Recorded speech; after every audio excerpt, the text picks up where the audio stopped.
আসসালামু আলাইকুম। আমরা যারা নিবন্ধনের জন্য প্রস্তুতি নিচ্ছি তারা কিন্তু এই অঙ্কটা খুবই সহজে সমাধান করতে পারি, যেহেতু ওখানে সময় কম থাকে। দেখুন, শতকরা বার্ষিক কত টাকা হার মুনাফায় 650 টাকায় 6 বছরের মুনাফা 273 টাকা। দেখুন, এটা আমরা কিন্তু 1 মিনিটের মধ্যে এটা আমরা সমাধান করার চেষ্টা করব।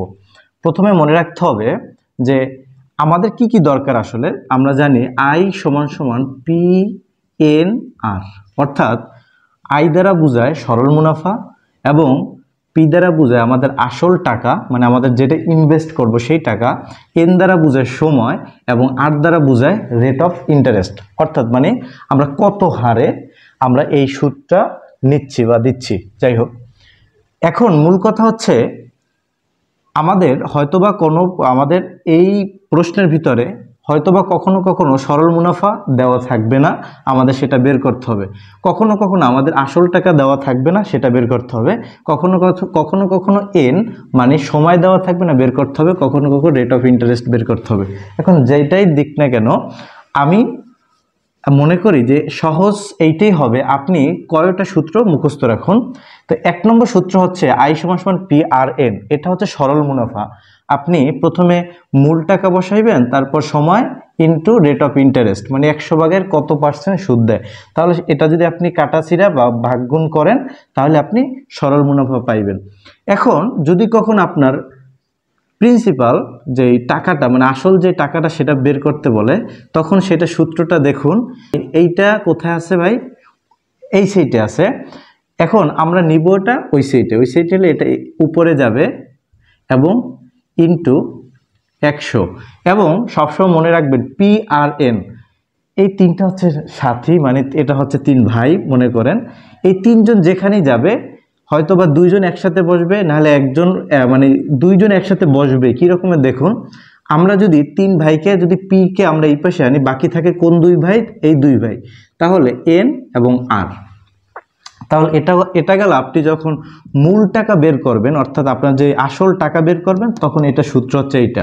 এখন আসি, যখন আপনার সময় বের করতে হবে তখনও কিন্তু আই ইন্টু 100 এবং পি এন আর, এই 3 ভাইয়ের মধ্যে এখন নাইকে এন, থাকে কি পি এবং আর। পি এবং আর, এটা হচ্ছে আপনার সময় বের করার সূত্র। এবং 3 নম্বরটা হচ্ছে রেট অফ ইন্টারেস্ট, মানে আপনি যখন আপনি যখন মান বের করবেন যে কত হারে এই সুদের আসলে কারবারিটা হচ্ছে, তখন দেখেন উপরে থাকবে আই ইন্টু 100 এবং নিচে 3 ভাইয়ের মধ্যে এখন কে নাই? আর নাই, আছে কি পি এবং এন। তাহলে পি এবং এন, পি এবং এন। তো এভাবে খুব সহজে এই চারটা সূত্র মুখস্থ রাখা সম্ভব। দেখুন, এখন এই সূত্র অনুসারে এখন আমাদের অঙ্কে এই 4টা বিষয় নিয়েই কথা বলে, এবং অতিরিক্ত যেটা থাকে সেটা হচ্ছে আপনার চক্রবৃদ্ধি হারে যেটা হয় সেটা আলাদা। আমরা চক্রবৃদ্ধির হারের সূত্রের ভিতরে যাব না, আজকে আমরা এই 4টা সূত্রের ভিতরেই থাকবো। আমাদের এই 4টা সূত্রের ভিতরে 4টা আমাদের ইনফরমেশন দরকার। একটা হচ্ছে রেট অফ ইন্টারেস্ট, একটা হচ্ছে সরল মুনাফা, একটা হচ্ছে আমাদের মূল টাকা, আর একটা হচ্ছে সময়। এখন প্রশ্নের ভিতরে হয়তো বা 3টা দেওয়া থাকবে, একটা দেওয়া থাকবে না। 4টা বিষয়ের ভিতরে 3টা দেওয়া থাকবে, একটা দেওয়া থাকবে না, সেটাই বের করতে হবে। এখন আসি মূল আমাদের প্রশ্ন, যদি একটা সমাধান করি তাহলে বুঝতে পারবেন। শতকরা বার্ষিক কত টাকা হার, এখানে হার মানে রেট অফ ইন্টারেস্ট, মানে ধরেন আপনি 100 টাকায় 5, মানে আমরা 5% হারে এই সুদের কারবারিটা হচ্ছে। এখন আসেন, আমাদের মূল টাকা কয় টাকা ভাইয়া? আমাদের মূল টাকা হচ্ছে দেখুন 650 টাকা। আমাদের মূল টাকা 650, এবং আমাদের সময় কত? আমাদের সময় হচ্ছে 6 বছর। আমাদের সময় হচ্ছে 6 বছরের মুনাফা, অর্থাৎ আমাদের সময় 6, এবং সরল মুনাফা কত? আমাদের 273 টাকা। অর্থাৎ এখানে 6 বছরের মুনাফা মানে সরল মুনাফা 273 টাকা। তাহলে আমাদের মূলত যে জিনিসটা নাই, দেখুন এখানে আমরা যদি প্রিন্সিপাল টাকা পিটাকে যদি ধরি, আমাদের পি কিন্তু আছে 650, এবং তারপর যদি ধরি এন মানে সময় কিন্তু আছে, বাট রেট অফ ইন্টারেস্টটা কিন্তু নাই। এখানে কত পার্সেন্ট হারে আসলে সুদটা হচ্ছে, যদি তা না জানি আমি কিভাবে 6 বছরের হিসাব বের করব? এখন আসি তাহলে আমাদের সরল মুনাফা এই আয়ের মানও কিন্তু আমরা জানি, তাহলে আমাদের সূত্র যেইটা নাই সেইটা হবে। তাহলে আমাদের হার এই আরেকটা নাই, অর্থাৎ আমাদের সূত্র এখন এই 4 নম্বরটাই হবে, লাস্টেরটা হবে। তাহলে লাস্টেরটা যখন সূত্র হবে দেখুন খুবই সহজ, আমি রেট অফ ইন্টারেস্ট এই পাশে লিখলাম এবং আয় মানে আয় সমান সমান কত, আমাদের সরল মুনাফা কত, সরল মুনাফা হচ্ছে 273 এবং ইনটু আমরা এটাকে বাংলায় লিখি, এটাকে আমরা বাংলায় লিখে দিলাম ইনটু আপনার 100 দিলাম এবং নিচে থাকে কি পি মানে আমাদের মূল টাকা কত 650, মূল টাকা যদি হয় 650। এখন আসি সময় ইনটু সময়।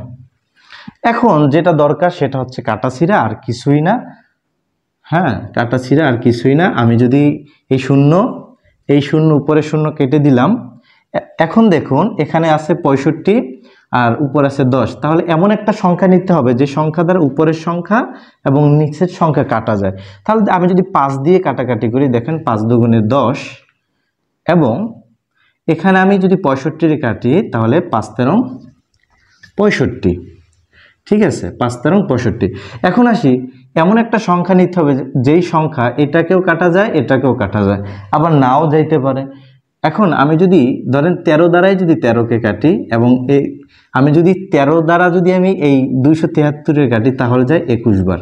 হ্যাঁ আমি গুণ আগেই করছি, আপনারা চাইলে মিলিয়ে দেখতে পারেন। এখানে আছে 6, এখানে আছে 21, এই 6 দ্বারা কিন্তু 21কে কাটা যায় না, 3 6 18 4 6 24 বেশি হয়ে যায়, কাটা যায় না। তাহলে যেটা আছে এখন গুণ করে দেই, এই সাইডে আছে 21 ইন্টু এই সাইডে আছে আপনার কত 2 এবং নিচে আছে এখানে আছে 6, ঠিক আছে। এখন দেখুন যেহেতু আমাদের এখানে আছে 6, 21 দুগুণে কত 42 এবং নিচে আছে কত 6। এখন 6 দ্বারা যদি আমি 42কে কাটি তাহলে 6 অক্ষে 6, 6 অক্ষে 6 এবং 3 6 18 4 6 24 5 6 30 6 6 6 7 42 অর্থাৎ 7/1 এবং 7, মানে উত্তর হবে আমাদের 7। অর্থাৎ আমরা যদি শতকরা মানে এই শতকরা 7% হারে যদি মানে আপনার এই 7% হার এইটাকে আমরা এভাবেও লিখতে পারি, এই 7% হারে যদি আমাদের শতকরা বার্ষিক 7 টাকা মানে এই 7 টাকা মানে 7% হারে শতকরা 7% হারে মুনাফায় যদি আমরা এই 650 টাকা 6 বছরে আমাদের এই 273 টাকা সরল মুনাফা আসে। আশা করি বুঝাইতে পারছি যে কিভাবে আমরা এই যদি রেট না থাকে মানে আমাদের এই হারটা না থাকে হার কিভাবে বের করতে হয়, এবং ঠিক অনুরূপ আপনাদের যদি সময় না থাকে ঠিক যেখানে যেটা আছে তার মানটা বসাইয়ে আপনারা কেটে ছিঁড়ে খালি মানটা বসাই দিলেই আপনারা যদি কাটা ছিঁড়া করবেন ভাগ করলে গুণ করলে বের হয়ে যাবে। যদি ঠিক আপনাদের আসল টাকা বের করতে হয় এই সূত্র ফলো করবেন, আর কিচ্ছু দরকার নাই। এবং সরল মুনাফার জন্য আয় সমান সমান PNR।